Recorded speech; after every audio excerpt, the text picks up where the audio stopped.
Hello everyone, Assalamu alaikum. Welcome to my channel. আজকে আমি একটি গল্প বলবো।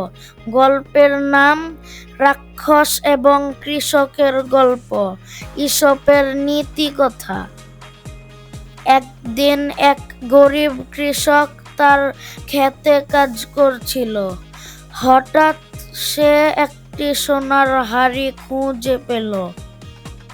ঠিক তখনই একটি রাক্ষস সেখানে এসে হাজির হলো। রাক্ষসটি বলল, এই হাড়ি আমার, আমি তোমাকে খেতে দেব, কিন্তু বদলে তুমি আমাকে প্রতিদিন কিছু খাবার দিতে হবে। কৃষক রাজি হয়ে গেল। প্রথম কিছুদিন সব ঠিকঠাক চলল, কিন্তু কিছুদিন পর রাক্ষসটি লোভী হয়ে উঠল। সে প্রতিদিন আরও বেশি খাবার চাইতে লাগলো। একদিন কৃষক ক্লান্ত হয়ে পড়ল। সে নিজের জ্ঞান দিয়ে একটি পরিকল্পনা করলো। সে এক বুদ্ধিমান তান্ত্রিকের সাহায্য নিল।